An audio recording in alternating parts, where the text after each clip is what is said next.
saya ingat waktu itu khotbah pendeta itu, saya menuliskan angka 62 kalau nggak salah.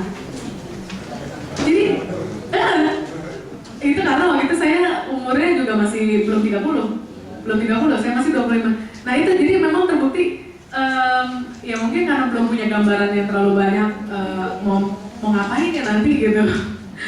Jadi range ini gitu. Dan mungkin ada di antara kita yang rada-rada khawatir gitu kalau menetapkan umur itu nanti beneran lagi, misalnya gitu ya.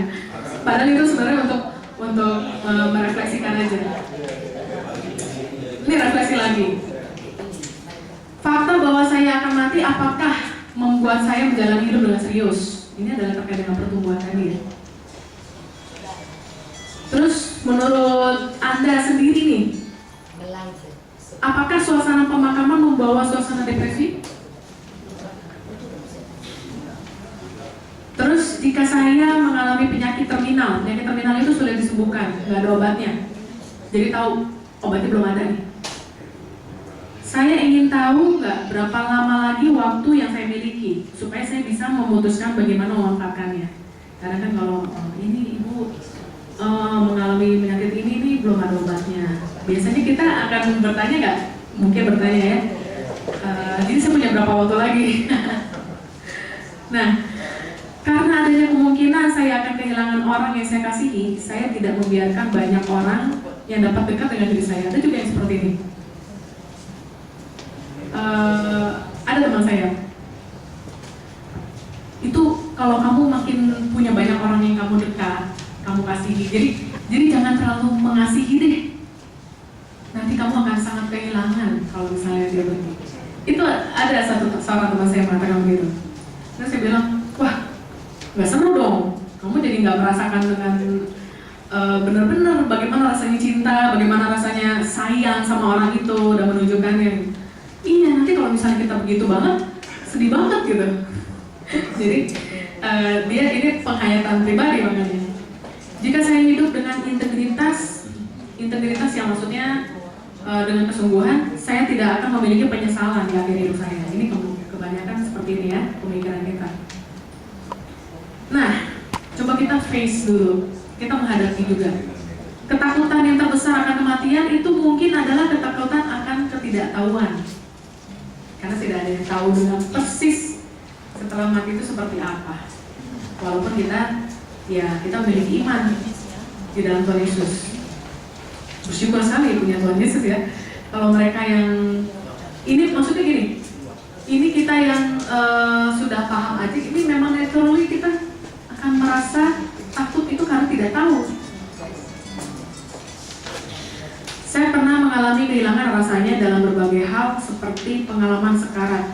Oh ini, pernah nggak mengalami kehilangan lain, bukan kehilangan orang yang meninggal, tapi rasanya tuh sampai seperti akan mati.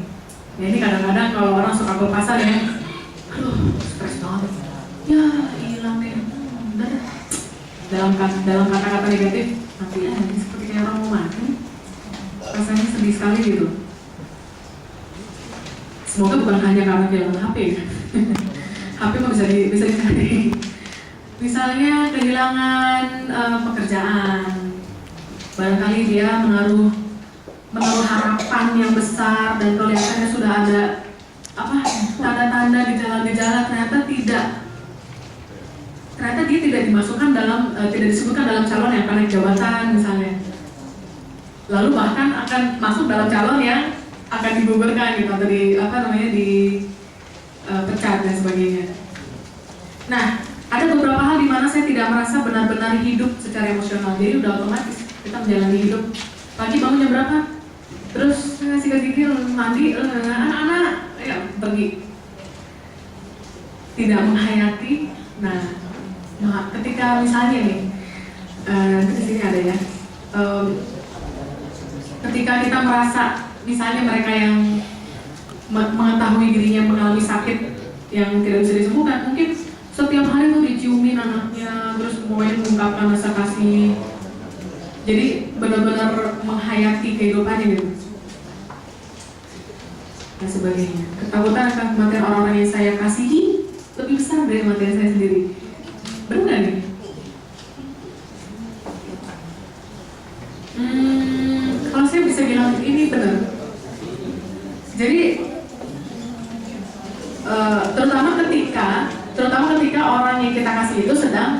dalam kondisi yang rentan. Jadi saya punya anak kembar 2 laki-laki, jadi sinanga dua-duanya. Yang satu agak lemah dari dalam tubuhnya. Dan waktu kakak saya meninggal 2011, tahun 2012 Januari anak saya kejang. Kejangnya mendadak. Jadi saya tidak tahu apa penyebabnya, dan memang akhirnya ya kita jalani proses pengobatan untuk anti epilepsi. Tapi begitu itu baru 6 bulan sejak kakak saya meninggal, maka begitu melihat dia kejang itu kan matanya dia nggak gini, gitu. Jadi kayak ya memang nggak ada kendali. Nah itu ya saya teringat langsung nangis, langsung merasa aduh jangan gitu. Baru aja kehilangan kakak gitu ya. Rasanya itu bertumpuk-tumpuk. Sehingga ya setelah itu ada aman, kemudian dia mengalami kejang lagi, dan beberapa bulan ya, jadi jaraknya 9 bulan, kemudian dia kejang, akhirnya dikasih obat rutin. Nah, yang ini saya alami, dimana ketika saya tidur, akhirnya saya lebih sering memperhatikan dia, karena khawatir ada kejang mendadak. Ketakutan akan kematian orang yang saya kasihi memang cenderung lebih besar. Gitu. Ya itu tadi. Nah, jadi kalau tadi berbicara tentang berapa masa hidup, memang kita melihat ini. Nah, ini kenyataan aja. Rata-rata tahun 1950-an mungkin 48 itu paling tinggi. Itu kalau di dunia secara umum ya. Jangan samakan dengan Jepang, karena orang tertua saat ini dari Jepang 115 tahun umurnya masih hidup, yang masuk Guinness Book Record ya. Kalau tahun 95, 65 tahun ke atas, dan saat ini dengan berbagai macam tempat perawatan juga dan kemajuan teknologi kesehatan, orang yang punya harapan hidup lebih dari 75 tahun. Nah, sebenarnya fakta ini juga akan mempengaruhi kita ketika kita mengalami misalnya mengalami kematian dari orang yang kita kasihi, atau ketika kita juga mengalami kemungkinan akan mengalami kematian. Maksudnya ini penelitian Kubler-Ross ini dilakukan pada orang-orang yang mengalami penyakit terminal tadi, misalnya dia kanker ataupun yang lain lagi, atau penyakit yang langka.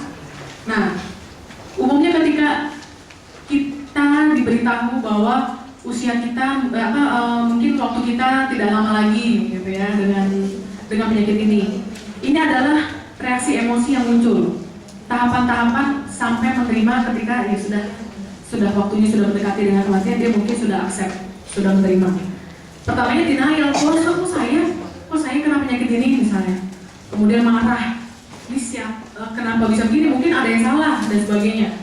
Oh ini karena itu, kita menyalahkan orang lain barangkali.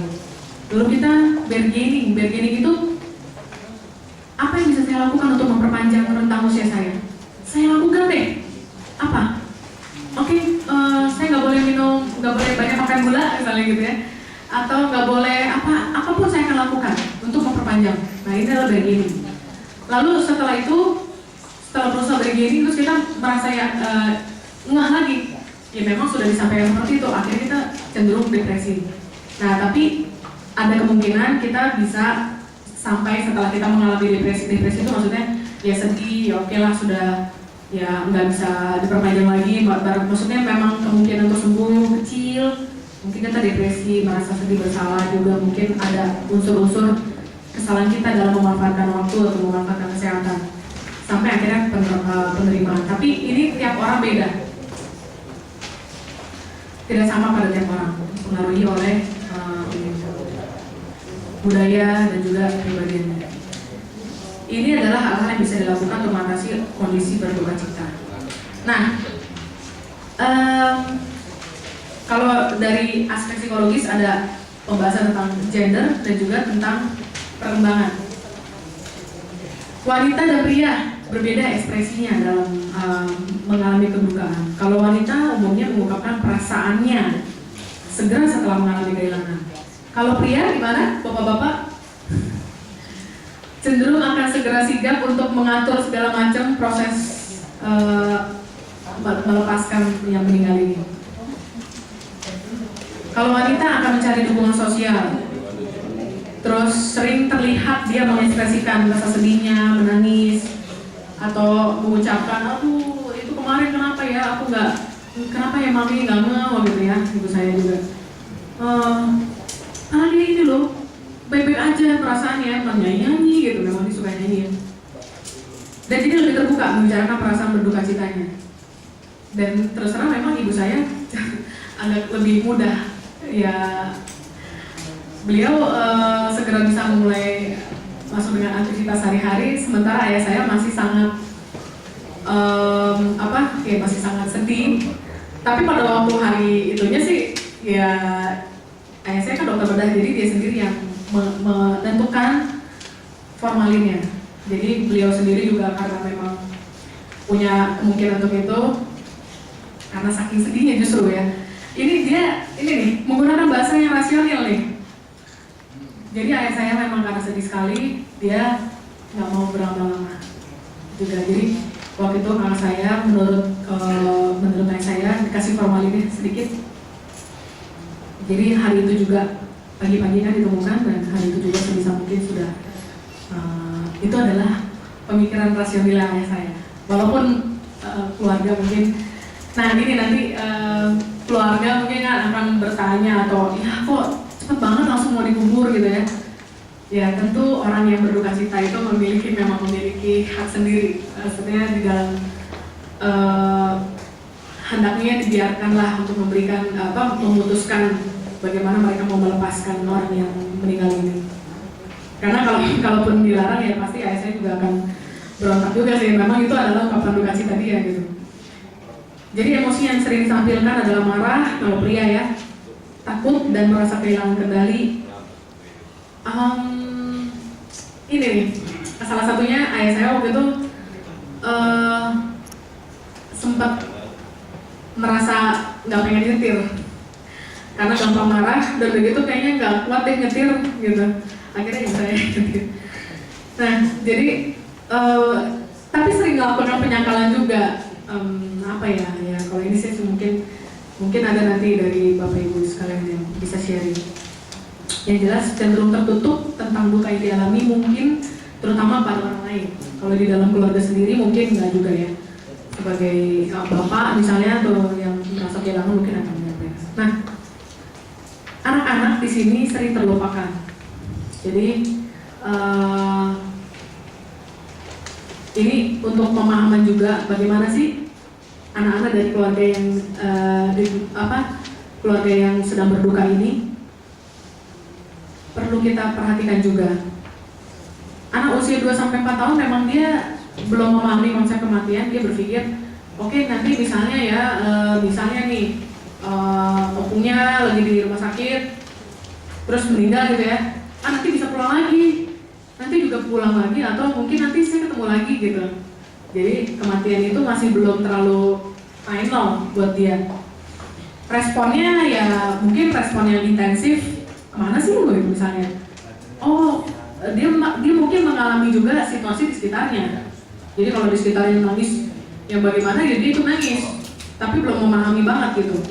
Yang dia peka itu adalah perubahan pola pengasuhan. Jadi kalau misalnya ada di antara kita nanti yang mendampingi mereka yang memiliki anak masih kecil, ini yang akan sangat dialami oleh dia, yang tadinya mungkin perhatian penuh, atau mungkin ada ya diantar ke sekolah dan sebagainya, tadinya ceria sekarang jadi enggak gitu. Jadi dia mungkin akan bertanya berulang-ulang. Kalau usia 4-7 masih ada pemikiran tentang bahwa yang mati bisa hidup lagi. Tapi dia sudah mulai ada memiliki perasaan bertanggung jawab. Respon duka citanya sudah mulai lebih banyak mengatakan perasaannya sedih atau kasihan atau apa gitu ya, jadi kata-katanya sudah mulai lebih mengekspresikan terkait dengan perkembangannya. Dia mungkin akan mengalami stres sama kebingungan, tapi nggak begitu jelas sebenarnya kebingungan apa gitu, atau stresnya karena apa. Usia 7-11 masih menginginkan, kalau ini menginginkan ya, kematian dipandang sebagai keadaan sementara, tapi mulai memahami bahwa itu sudah berpanjang 7-11 tahun. Kadang-kadang bisa menganggap kematian itu sebagai hukuman yang fatal akan kesalahan. Mungkin itu karena kesalahan yang besar ya. Jadi itu dalam proses pemahamannya dia. Yang konkret adalah kalau salah dihukum atau kalau salah mengalami hal yang tidak enak. Nah, salah satunya mungkin kematian. Respon duka citanya mungkin dia sudah lebih ingin tahu, jadi juga sudah mulai bertanya, terus gimana? Oh, jadi kita nggak boleh sedih-sedih terus ya? Atau kita nggak boleh panggil-panggil lagi Opu? Maksudnya untuk dia ingin tahu bagaimana dia harus bersikap dengan kepergiannya. Lalu sudah mulai mampu meratapi atau menangisi ketika ingat kok sekarang udah nggak ada gitu misalnya. Jadi kesedihan karena kehilangan. Kalau 11-18 sudah mulai mampu berpikir abstrak, jadi dia sudah mulai memahami konsep kematian. Justru respon duka citanya sudah lebih mirip menyerupai dengan orang dewasa. Dan ada resiko nih.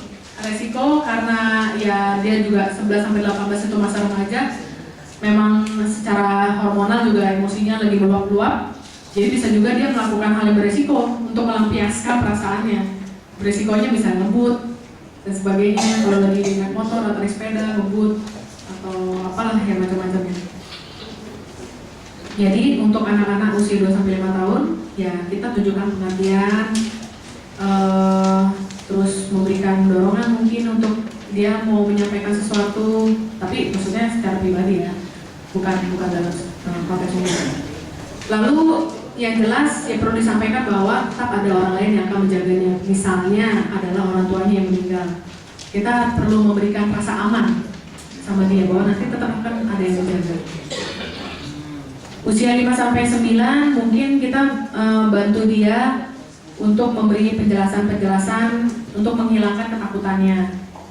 Terus menunjukkan penerimaan kalau dia sedang ingin menyampaikan, aku ingat Opu dulu suka nyanyi lagu ini misalnya. Nah, kita mendorong dia justru untuk memiliki ingatan positif gitu tentang orang yang meninggal. Tapi tetap harus beri tanggapan serius. Jadi meskipun mereka mungkin belum terlalu fasih menyampaikannya, tapi ya kita tetap mendengarkan. Diikutsertakan dalam diskusi tentang perubahan. Jadi ya mungkin kalau dulunya diantar sama siapa, sekarang jadi enggak lagi misalnya. Kalau remaja dia sudah ingin diikutsertakan dalam perencanaan, pengambilan keputusan yang masih mungkin misalnya mungkin orang yang meninggal ini karena dekat ya, misalnya kakaknya atau orang tuanya mau pakai baju apa misalnya, itu boleh diikutsertakan dalam hal itu. Lalu ya anak remaja perlu menyaksikan juga memang bagaimana orang dewasa di sekitarnya berduka sehingga bisa mempelajarinya dan diberikan dorongan. Semuanya sebenarnya diberikan dorongan. Dalam mendampingi anak-anak ya bersikap natural, tunjukkan kepedulian yang tulus. Ingat bahwa ini ada waktu-waktu di mana perasaan duka cita itu nanti akan semakin sulit. Misalnya ulang tahun orang yang pergi, orang yang meninggal, dan kita memberikan support dukungan kalau dia mengalami kesulitan atau kesedihan.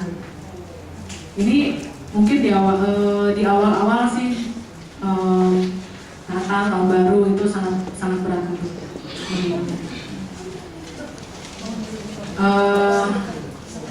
yang harus dilakukan juga kita mungkin kalau kita menemui ada anak yang kelihatannya dia sedang dalam proses, dia memang ada anak yang ditinggalkan. Nah kita bisa juga duduk di dekat dia untuk memberikan rasa nyaman. Mungkin dia butuh kehangatan juga atau butuh dipeluk atau dibelai gitu. Nah ini yang perlu sebenarnya ya. Misalnya memberikan pesan yang salah. Oh itu udah tidur kok, cuma tidur gitu misalnya. Ya tetap kita berusaha memberikan menyampaikan kalau misalnya ditanya atau menjelaskan. Ya memang sudah pergi, kita mungkin tidak akan melihat dia lagi, tapi kita masih bisa mengingat dan sebagainya. Dan jangan sampai kita juga malah misalnya meminta anak berhenti menangis dan lebih dengan misalnya karena kita kesal juga atau gimana gitu. Padahal ya dia juga mungkin sedang meluapkan emosinya dan dia sedang mengalami kebingungan, nggak tahu harus bagaimana. Dan jangan memberikan hiburan-hiburan yang terlalu misalnya berbahagia itu, yang maksudnya membuat anak itu tersenyum gitu, mendorong untuk tersenyum itu sangat sulit. Maksudnya belum tentu dia bisa menerima itu. Karena lagi sedih gitu ya. Nanti setelah masa berduka itu mungkin sedikit-sedikit kita bisa menyampaikan lagi hal-hal yang membuat dia tertawa bisa, tapi bukan pada saat sedang berduka. Jangan lakukan juga misalnya mengorek atau mungkin hal yang personal atau yang bersifat privasi. Ini bukan cuma untuk ketika mendampingi anak ya.